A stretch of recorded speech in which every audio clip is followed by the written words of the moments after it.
everyone, thanks for coming to hang out with me again today. If you're new here, my name's Jess. Well, we're at the end of 2022 and I've had a really great year. I've met some really great milestones on my channel here and I have you to thank for that. So thank you so much for joining me every time I post a video. I always love hearing from you in the comments. I've also done some fun things in my personal life. I went on a few fun trips. I got to go see one of my good friends in Orlando. I got to go to Columbus with my mom, my aunt, and my cousin. My husband and I took the dogs. We went to Smoky Mountain National Park this spring. It was really fun. And we also had the opportunity to buy a camper at the end of October. So it was kind of late in the season. We didn't have much vacation time left, but we are looking forward to camping in 2023. Now, I really want to hear from you. I want to know what some of your favorite memories from 2022 are. So make sure you leave those in the comments because I always love chatting with you down there. So for this video, I'm doing something a little different. I gathered up 12 of my favorite Dollar Tree DIYs from 2022. I put them all in one video, which was really fun for me. It was fun to look back on all the projects that I made this year and pick out some of my favorites, and it gave me some great inspiration going into 2023. So I hope you enjoyed this video. I had a lot of fun putting it together, and make sure, like I said, you let me know in the comments what one of your favorite memories from 2022 was. All right, everyone, thanks so much for joining me today. I hope you like these crafts. I had a lot of fun making this video. Let's get started.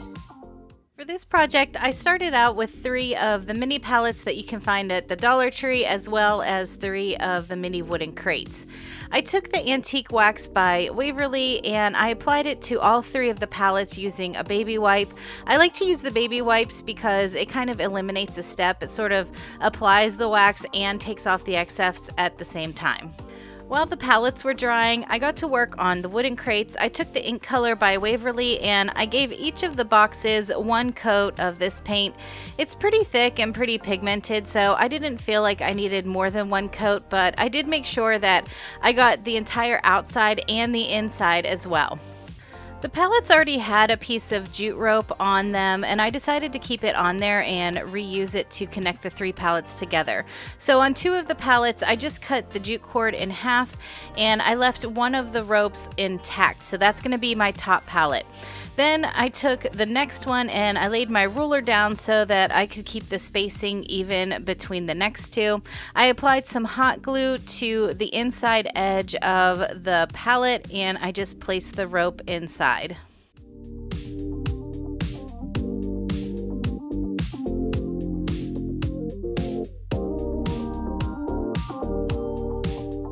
Back on the front side of the pallets, I used my hot glue again to attach the wooden crates towards the bottom of each pallet. Now, if you can't tell, this is a hanging piece and I think there's many uses for it. I decided to use mine as decoration. I put some decorative rocks in it and some succulents, but I think it would also make a great addition to a coffee bar. You could add some K-cups, some sugar packets, some tea bags. You could do anything you'd like with it, or you could even use it in an office to organize some office supplies. I had this black and white buffalo check ribbon in my stash and I decided to create a simple embellishment for the front of each of my crates. I added a band of the ribbon around the center where you could see the divider on there, so it made it really easy to glue it around.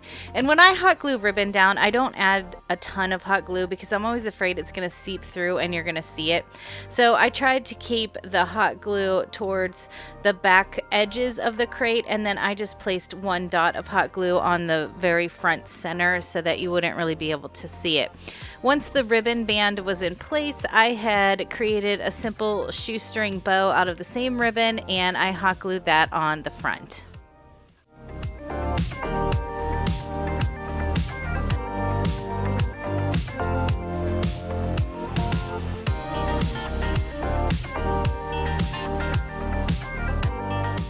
Thought these decorative orbs from Kirkland's were really cool, but I did not think that the $89.99 price tag was all that cool. I started by taking one of these floppy hats that you can find at the Dollar Tree. They have them in several different colors. I only bought one, and later I wished I had picked up a few more because I could only create one of the orbs out of one hat. And when I went back later to get more of the hats, they only had pink ones left. So I didn't want pink orbs, but I'm going to keep my eye out for more of the natural ones. I zoomed in here because I wanted to try to show you that these hats are woven together with a clear type of thread, almost like a fishing line. And if you can slide your scissors right underneath that fishing line type thread, you're able to just unravel these hats very easily. You don't have to use a seam ripper or anything. Like I said, I just snipped the little fishing line threads and then I was able to unravel this entire hat. The only problem area was where they have that little flower glued on, but it was just a little hot glue, so I was able to pull it off pretty easily.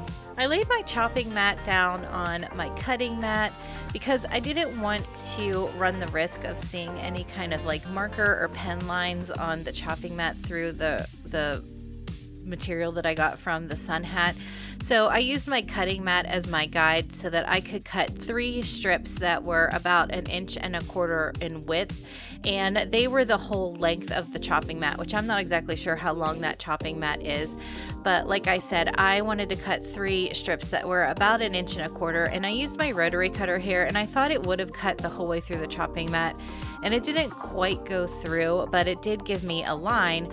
And once I pulled the chopping mat off of my cutting mat, I realized if I just bent it back and forth a little, the chopping mat kind of snapped off where those lines were scored from the rotary tool. I took my chopping mat strips and I formed them into a circle, and for this first circle I overlapped the 2 ends by about 1/4 inch. And the reason I measured it is because I want to vary the sizes of the circles just slightly. And I don't think hot glue sticks very well to the chopping mat, so that's why I chose to use my tiny attacher. I usually have that linked in my description box, so I'll make sure I have this little stapler linked down below because the staples are a lot tinier than a normal staple. So for the second ring, I overlapped the 2 ends by about 1/2 inch. So it was about 1/4 inch overlapped more than the first ring. And then for the third ring, I overlapped it by 3/4 inch. That way, whenever I went to put the 3 rings together to form the orb, I knew they would all fit inside of each other. Now all I needed to do was wrap each of my rings with this ribbon that I got from the sun hat.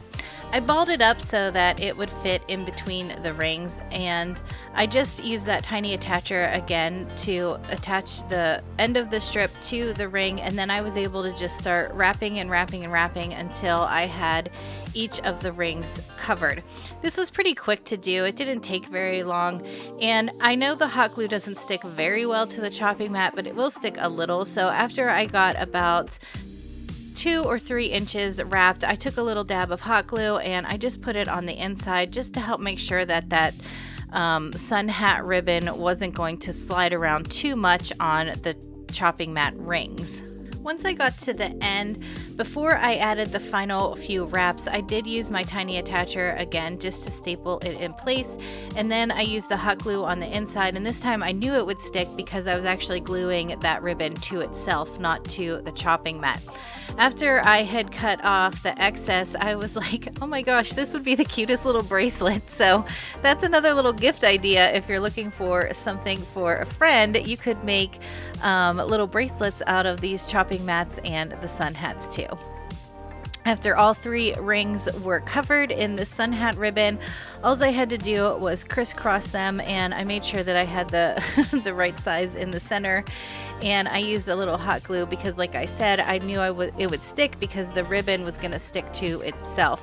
And I crossed 2 to form an X, and then I used the third one to glue around the center of the other 2.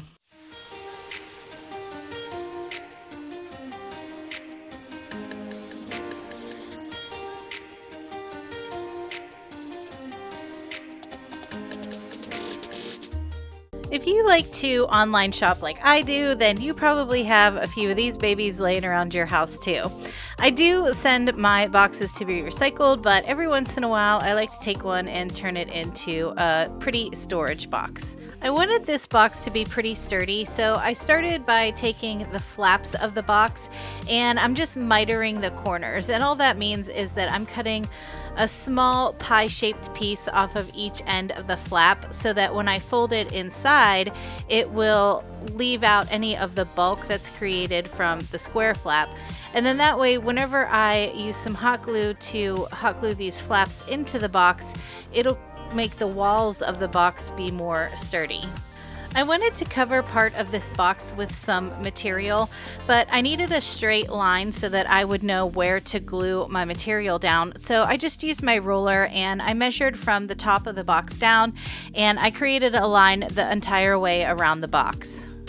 I wanted there to be a finished edge on my material, so instead of gluing it down from the top of the box, I'm gluing it in the opposite direction. As you can see here, I'm putting the material down from that line, and I hot glued it the whole way around, and that's why it was important to have that line there so that I would have a guide to make sure that I was getting the material even around the whole way around the box. And like I said, the material right now is being glued downward, but I'm going to flip it upwards into the box to give it a nice finished edge. Now this material that I'm using, I think it's like an upholstery material. I got it at Joann Fabrics. It was in their little remnant bin that they have on clearance. So this material is pretty thick. So if you're using a thinner material, you may want to paint your box first just to make sure that any logos or anything on your box doesn't show through your material. But like I said, this material is pretty thick, so I wasn't worried about seeing the, US Postal Service through my material. Okay, now I have everything glued into place, so since my material was facing downward, now I'm going to start flipping it over so that it will tuck inside the box. And that's what I meant before. It was kind of hard to explain, but you can see here now as I'm pulling the material up over so that I can tuck it inside, it gave me a nice finished edge where that line was that I had drawn with my pencil. I cut off some of the excess length from the material, and then I was able to tuck it down inside, and I used my ruler as I was cutting around. I didn't need it to be exact, but I just wanted to get rid of some of the extra material so it wasn't too bulky when I tucked it down inside. To cover up the bottom of my box, you can see here I have a pretty big bin of this white nautical rope from the Dollar Tree. So I decided to use that, and I started in the back where the two edges of the material met, and I just started hot gluing the rope, and I made sure that as I got to each row that I was really pushing the rope together so that you couldn't see any of the box through the rows of the rope or in between the rope and the material. I also tried to make sure that when I came to the end of a piece of rope that it was in the center of one of the sides of the box. I tried to keep one of the sides where there were no raw edges showing, but you can see on this side I came to the end of my rope, so I only glued to the center of this side of the box, and then I cut off the excess so that I could add the next piece onto it. And the reason I did that is because I wasn't worried about the back side, because I knew you probably wouldn't see that, and then on the sides of the box I'm going to cover that up with something else anyway, so I just wanted to make sure that those raw edges weren't showing on the front of the box. To make sure that my material didn't slide around, I ran a bead of hot glue along the inside of the top of the box so that when I tucked the material down in, it would stay in place and it wouldn't bunch up at the top of the box. I also wasn't sure what I was going to store in this box, so I wanted to make sure that you couldn't see the bottom of the box. So I took two pieces of foam core board and hot glued those together, and then I just covered them in the same material and slid it down on the bottom of the box. I didn't bother gluing it in place or anything. It was just to make sure that you didn't see that raw cardboard from the top. Even if you don't have a cutting machine like a Cricut or a Silhouette, make sure you keep your eye out at the Dollar Tree for this faux leather that they're selling in rolls that can be used on those types of machines. But you can also use them for a lot of different cute embellishments that you can just cut out by hand. I wanted to create 2 leather bands to go around each side of my box. So I started by laying out my piece of black leather, and I cut 2 strips that were 3.5 inches wide. Since this leather is on the thinner side, I didn't want the hot glue to create a ridge on the edges. So I'm using some double-sided tape here, and it stuck really well. And I just ran a line of the double-sided tape along one edge of the leather, and then I was able to just fold that edge over, so it created a nice polished edge on the leather so you wouldn't see where I had cut it.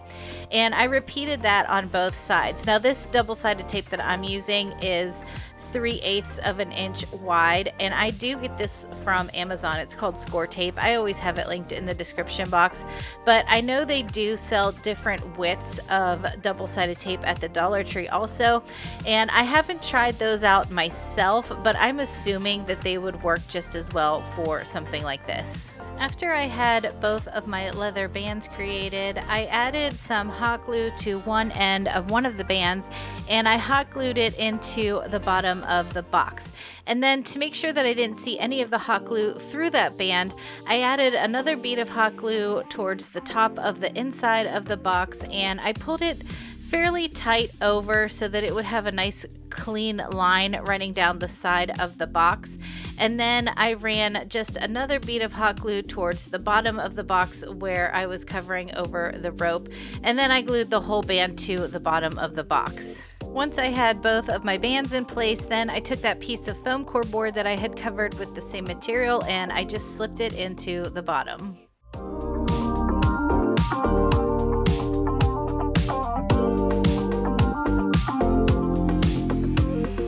Target website, and I really liked how it had the face on it and the cute little design on the bottom, and I knew I wanted to try to recreate it for myself. I went to the Dollar Tree and I grabbed one of their bowls. They have these in all different colors and patterns, and a little glass also that fit well on the bottom of the bowl.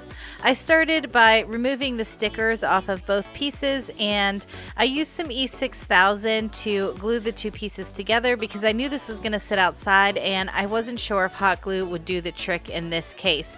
So once I had all the E6000 on and I stuck the 2 pieces together, I let it set overnight to make sure that that glue was really set up.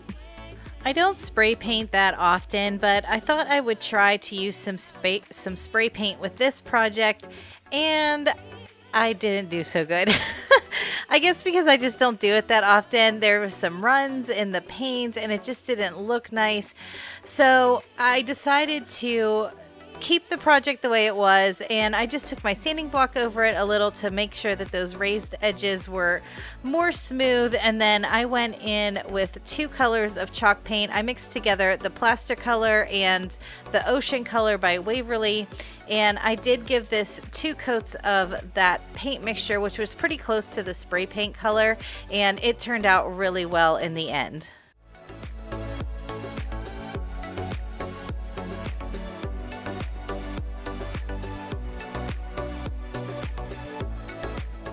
I decided to use my Cricut to make a decal for the face for my planter.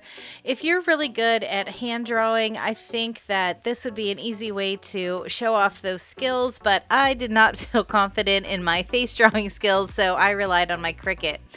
And because of the shape of the bowl, because it was rounded in so many places, I just felt it was easier if I cut the face apart before I stuck it down on the bowl.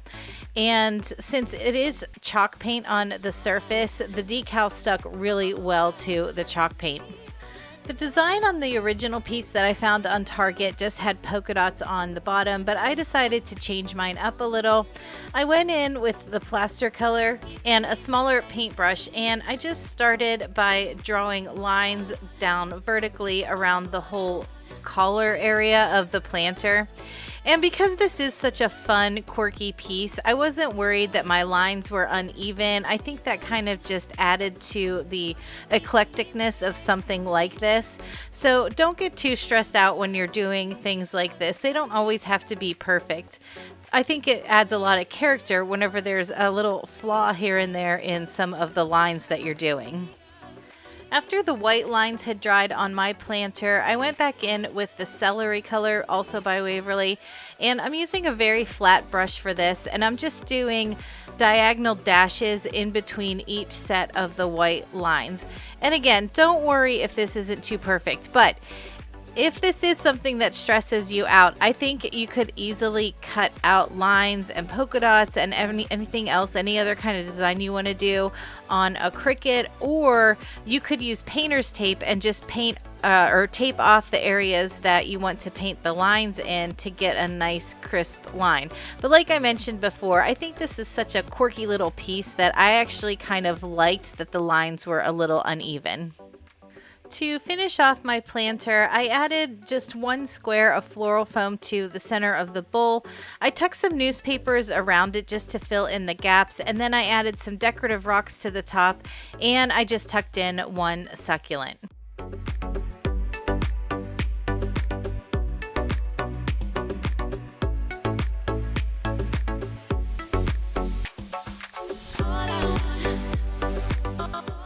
Have you ever seen these bath mats at the Dollar Tree? They're a little on the small side, but I've seen other creators make pillows out of them, and I thought with a few extra embellishments, they would make a great nautical inspired pillow. For each pillow, I grabbed 2 bath mats, and the only other things I'll need are some jute twine and some nautical rope. Before I got started working on the pillow, I did wash and dry the bath mats first because they do have a little bit of an odor to them, and they also shrink quite a bit in the wash, so I wanted to make sure they shrunk before I started working on them. For the embellishments for my pillow, I made 4 tassels out of the jute twine, 1 for each corner of the pillow, and I used my sanding block to wrap my twine around several times, and then I tied it in the center with another piece of jute twine. I cut the jute twine on the opposite side of the sanding block down the center, and then I took 1 more piece and about 3/4 of an inch down from where I had knotted the first piece, I wrapped it around a couple times and tied it in place to give it a finished look. Then I repeated that 3 more times so that I had a total of 4 tassels.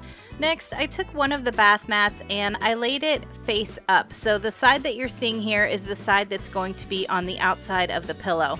I took one of my tassels and I used a little hot glue in the corner, and I made sure that the tassel was facing in towards the center of the pillow.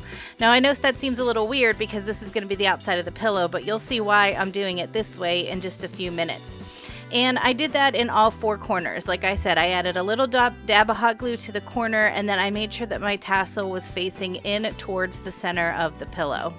After all 4 tassels were glued into place, I took my second bath mat and I laid it on top of it with the side that I don't want to show facing up. So this way I have both of my right sides facing together in towards the center.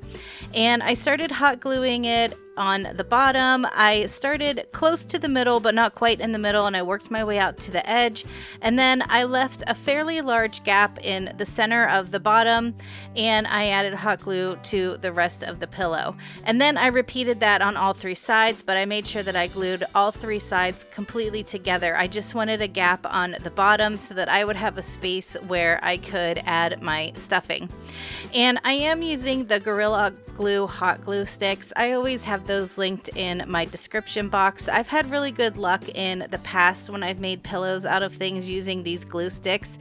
I've even washed them before. I just make sure that I set my washer on cold, and the glue seems to hold up really well. Now, one thing I will say is after you have all 4 of your sides glued together, you want to make sure that the glue is really set up and it has cooled down completely before you move on to the next step. Once my glue was completely set up, then I was able to move on to turning the pillow to have the right side out.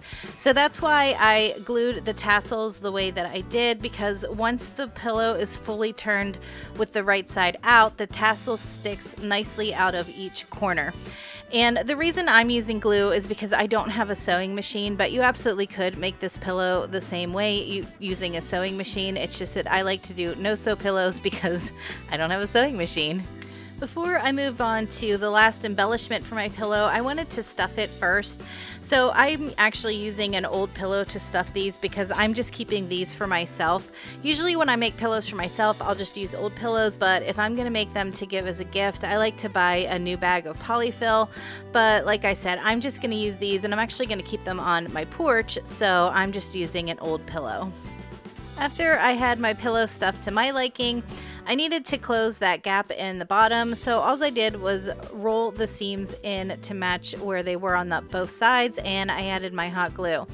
Now, if you're having trouble with this part, if you're having trouble rolling it in and gluing it at the same time, what I recommend doing is just doing a small section, maybe 1 inch wide, and using some kind of craft clip or clothespin to hold that for you, and then it'll make the rest of it roll in very easily.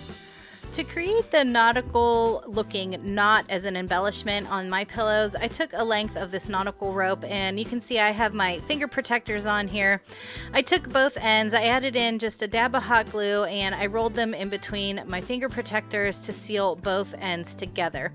And I wanted 2 knots on my pillow, so I needed 4 lengths of rope altogether. To create the decorative knot, I laid 1 loop out on my work surface, and then I laid the other loop on top of it, overlapping it slightly.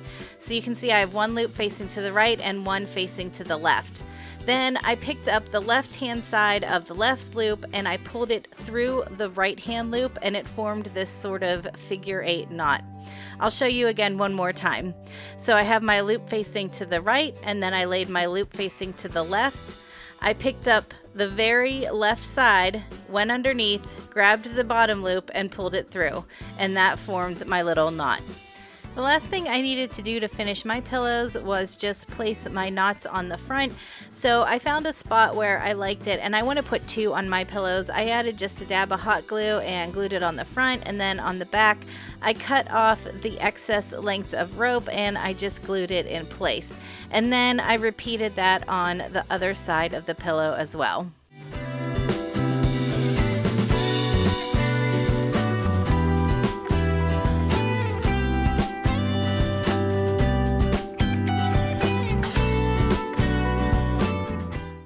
I grabbed 1 pair of flip-flops and 2 of these long signs from the Dollar Tree. The signs have these little seashells on the front, but they were pretty easy to just pop off. To turn my 2 signs into 1 big sign, I lined the 2 edges up, and I'm using some painter's tape just to temporarily hold them in place. Then I took some craft sticks with some hot glue and I glued those right along the seam where the 2 signs met. Now on the back side of the 2 signs, which is now the front side of our 1 big sign, I took some of the spackling that you can find at the Dollar Tree, and I'm just using a craft stick to apply it all over that seam where the 2 signs meet. And you can see I'm kind of rubbing a pretty thick layer on, and then I'm using the edge of the craft stick to remove the excess. I also used the spackling to fill in the holes that were on both of the sign. While my spackling was drying, I went to work on the flip-flops. I wanted to change them up a little to make them a little bit fancier, so I'm just using scissors to cut away the little plastic part that already comes on the flip-flops. Next, I took some of that nautical rope and I folded a piece in half, and I moved the folded end through the top hole of the flip-flop and held it in place with some hot glue. And then I went down towards the bottom of the flip-flop and I fished 1 end through each of the bottom holes to mimic that same plastic piece that originally came on the flip-flop, but now it looks like a rope flip-flop. I debated whether I wanted to put bows or flowers on my flip-flops, but in the end I really liked these white flowers, so I decided just to hot glue 1 to each of the centers of the flip-flops. Now that the spackling was nice and dry on my sign, I went in with the Plaster Color by Waverly and I gave the entire surface 1 really thick coat of paint. To give my sign a weathered look, I went in with the Mineral Color by Waverly and I dry brushed over the edges of all of the sign, and then I just lightly dry brushed over the surface. Next, I put my flip-flops towards the left-hand side of my sign and I kind of put 1 up slightly higher than the other, and I used some hot glue to secure them in place. I used my Cricut to create the decal for this sign, and I did use 2 different fonts. I kind of mimicked the fonts that were on the Hobby Lobby sign. and I was able to size it bigger because the Hobby Lobby sign is actually a really small sign, so this is a nice big piece of decor. And I like to use this transfer, it's like a paper tape almost. I get it from Expressions Vinyl, and it's really great for when you're putting it on a painted surface because it won't lift up the paint. As a final embellishment, I found this really cool nautical rope at the Dollar Tree this year, and I decided to outline the whole thing with this rope. So I tucked the one end under the one flip-flop, and I kind of wanted it to look like it was kind of swirling around the whole sign. So I would kind of loop it out, add a little hot glue, tack it in place, and then when I would get to another spot, I would kind of billow the rope out again and just tack it in place until I had the whole sign outlined.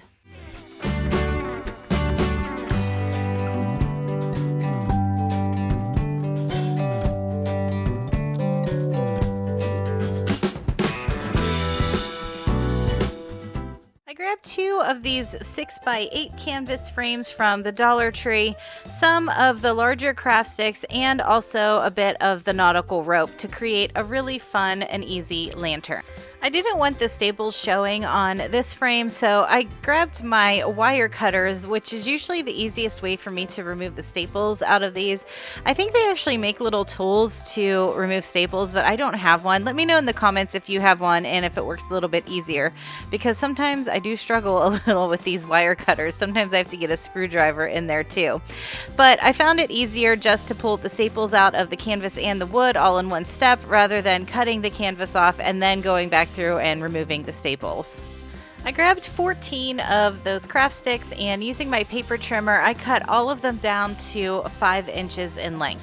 To create the box for the lantern, I took one of the craft sticks and I hot glued it in the bottom corner of one frame, and then I just hot glued it to the bottom corner of the other frame. Then I took another craft stick and I hot glued it to the 2 top corners of the frame, and I repeated it on the other side. That way I had the base and the top established first before I needed to lay down my other sticks. I spaced out 5 sticks in between the top and the bottom just to give me a quick guide as to where I would need to place them. Anytime I have to space things out like this, when I'm gluing it down, I always go back and forth between the bottom and the top. So you can see I glued down the next to the last on the bottom, then I moved to the top and back and forth. That way, as I'm gluing things down, I can adjust the spacing as I need to make it a little more even. After all the sticks were glued in place on both sides, I got to work on painting my lantern. As much as I love neutral decor pieces, sometimes I really like something with some color, and I love this moss color by Waverly. I've heard from some of you that your Walmarts don't carry the Waverly paint anymore. Mine still does, so I actually bought extra of the colors that I really like because I'm going to be really sad whenever my Walmart stops carrying this paint.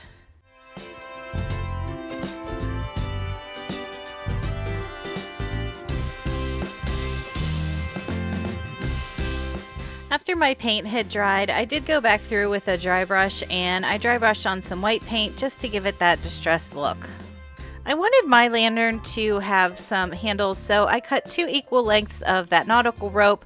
I tied a knot in each end of the rope as close as I could to the end. The excess rope that was hanging off the end of the knot, I just trimmed as close as I could to the actual knot. I added some hot glue to the center, and then I held it up against the side of the lantern until the glue had cooled down. That way I knew it was set in place, and I repeated that on both sides with both handles.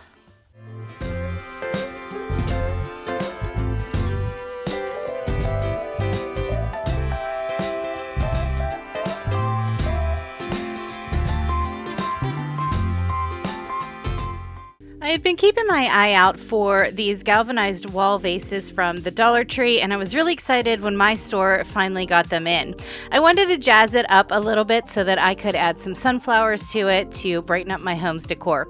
In addition to the wall vase, I'm using some of these super jumbo craft sticks from Walmart, a little bit of ribbon, and of course some sunflowers.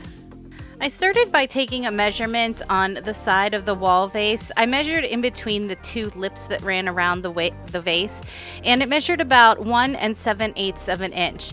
Then I took out one of my favorite craft room tools, my paper trimmer, and I started cutting these craft sticks down to that size. Also, just a word of warning, I had a bugger of a time getting the sticker off of the front of this wall vase. I had to use my heat gun, I had to use a scraper tool, and then even after I got all the paper off, there was so much sticky residue on the front that I had to use some rubbing alcohol on the front to get the rest of that residue off. So just a fair warning, and if you are going to use a heat gun to get your label off, just be really careful because that metal heats up really fast.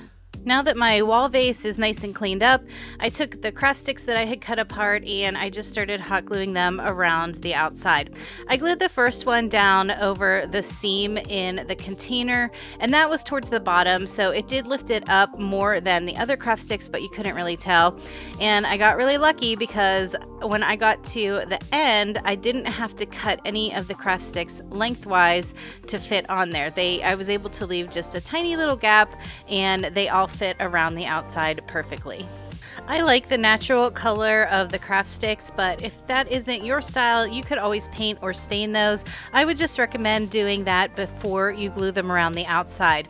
I also decided to take out the jute rope that they had in the hanger, and I replaced it with some of this black and white gingham ribbon. I filled the inside of the pocket with some smaller pieces of floral foam, and then I just started going to town adding in my favorite pieces of greenery and some of the new fall picks that I found at the Dollar Tree, and of course some sunflowers.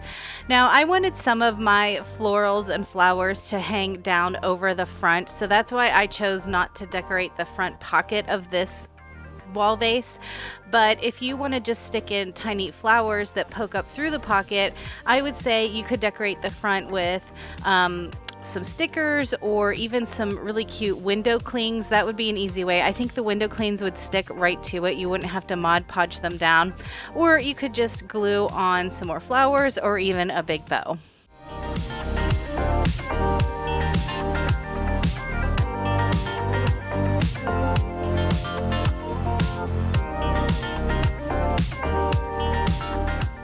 On a recent trip to Joann Fabrics, I saw this really cute sign and I really liked the little bundles of dried flowers on it, but I did not love the $29.99 price tag. And on this day it was 40% off, which still would have made it $17.99, and I felt confident that I could recreate it for a lot less.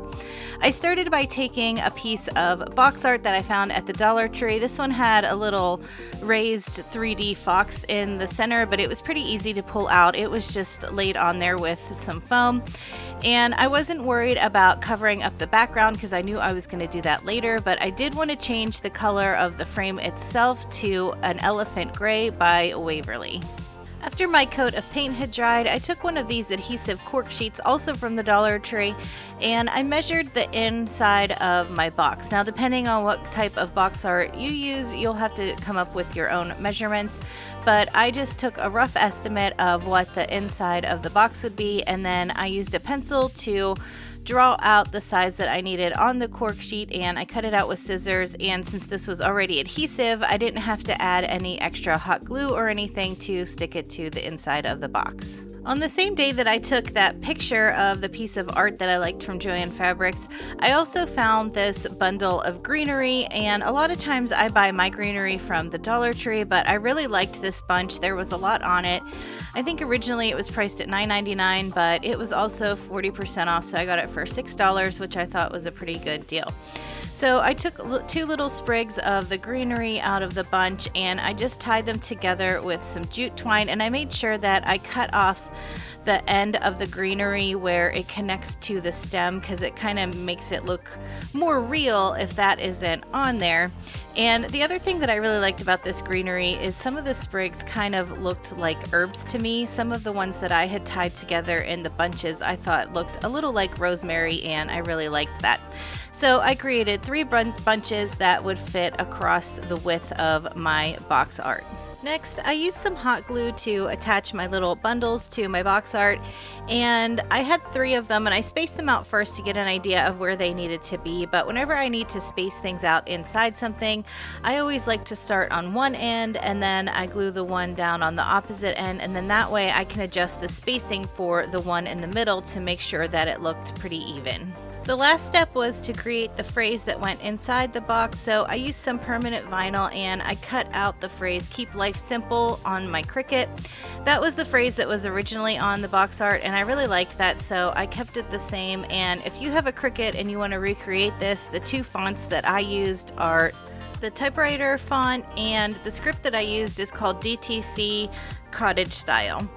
I wasn't sure if the vinyl would actually stick to the cork, but it did pretty well, and I'm sure you can see here that both of the dots in my eyes are missing, and I was able to find one, but I couldn't find the other one. So to create the little dot over the word life, I just used a white gel pen to fill it in, and I got lucky because most of the greenery kind of covered that up so you couldn't see it anyway. If you don't have a Cricut, you can always use some letter stickers, or I know a lot of people are really good at hand lettering, which I am not. But if you are good at hand lettering, you could also just hand letter this in for yourself.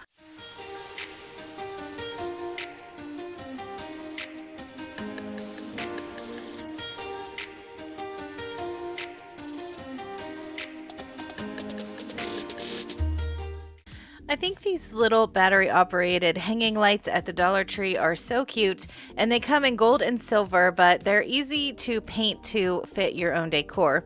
I grabbed two of the gold ones, and I also grabbed two little square box art pieces and two decorative jars from the Dollar Tree. I wasn't planning on hanging my lights, so I just removed the little hanger piece that came on the top of both of them, and then I gave each one of the shades of the lights 2 coats of the plaster color by Waverly.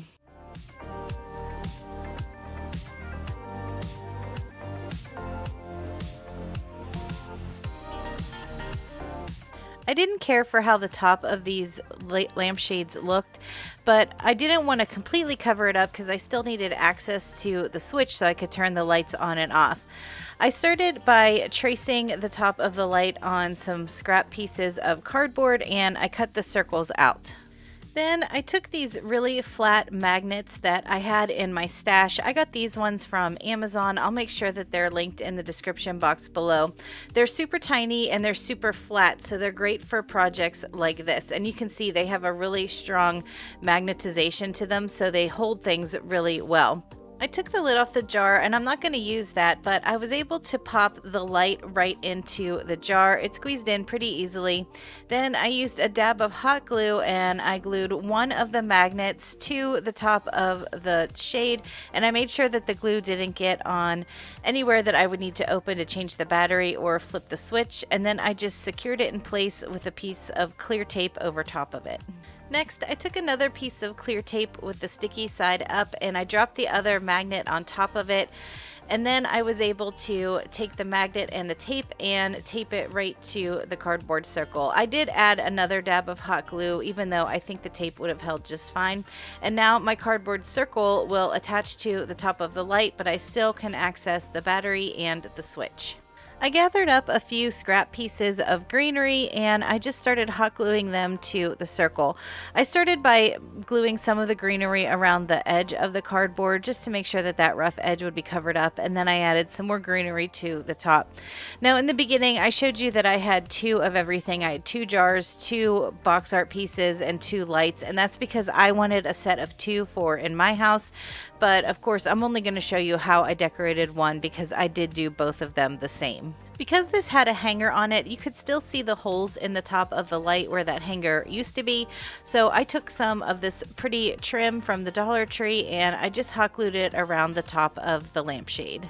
And because the lampshade does wobble around a bit, I took just a few dots of hot glue on the lip of the jar and I set the shade down in place. The last step was just to add a little hot glue to the bottom of the jar and set it down inside the piece of box art.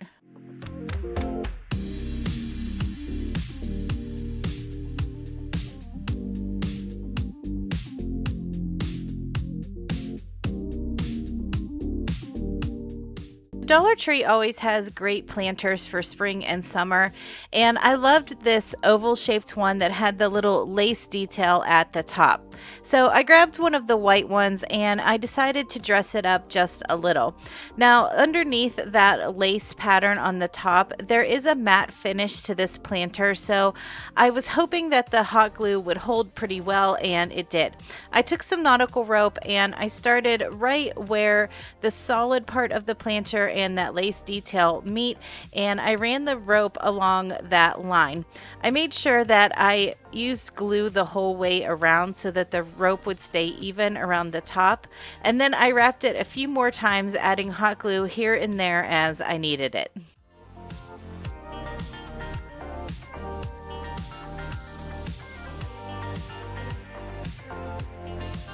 I created two small tassels for my planter by wrapping some thin jute twine around a sanding block about 20 times. On one side of the sanding block, I tied another small piece of jute twine in place, and then on the opposite side, I just cut all of the strings in half.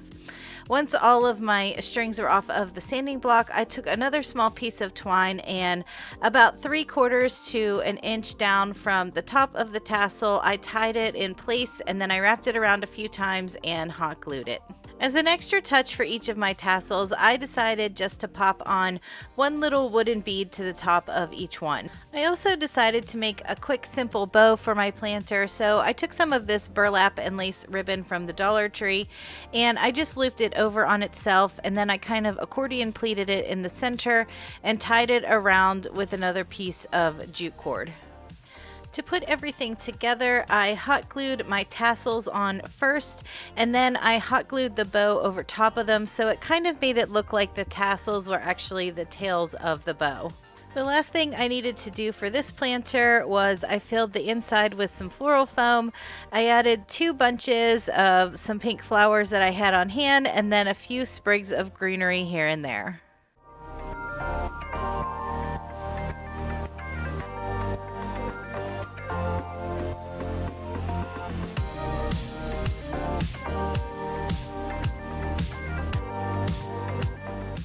Another type of frame canvas they have at the Dollar Tree is usually in the photo frame section. They usually have these square pieces of wall art, and I like these because you can't find a square frame in the Crafter Square section.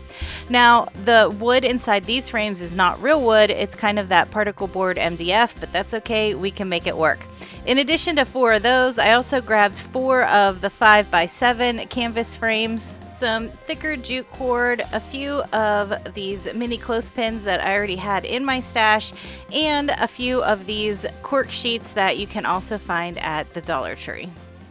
After I had removed the canvas from all 8 of the frames, I got to work on painting and staining. I used some white chalk paint and I gave a medium coat to these MDF frames, and you can see because of the color that they are and the texture that they have, it really does look like distressed wood once you apply that paint. Since the 5x7 frames are made of real wood, I decided to use a baby wipe to apply the antique wax to all 4 of those frames. And after I had given them a good coat, I moved on to the craft sticks, and I did the same technique where I used the baby wipe to apply the antique wax. I needed a backing piece for the smaller 5x7 frames. I took some regular corrugated cardboard from a package that I had got in the mail, and I cut it down to roughly the same width as the frame. Once I measured out the frame, I did go back through and I took about 1/4 of an inch off the length and the width just to make sure that it would fit behind the frame and you wouldn't see the cardboard showing through. After I had all the pieces cut for the frames, then I went back through with those cork sheets and I did the same thing. I just traced the cardboard onto the cork sheet, cut it out, and because these are self-adhesive, I was able to just peel the backing off and stick it to the cardboard. Before attaching the back to the frame, I took some of that thicker jute cord and I laid it out so that it was just a little bit wider than the backing itself. Then I wrapped it around. I left a little slack in the line and I attached it with some hot glue and some clear tape just to make sure that it was really held in place. I wanted the line a little slack so that I could either add a mini clothespin to clip a photo to it, or I could tuck a photo down behind the cord as well.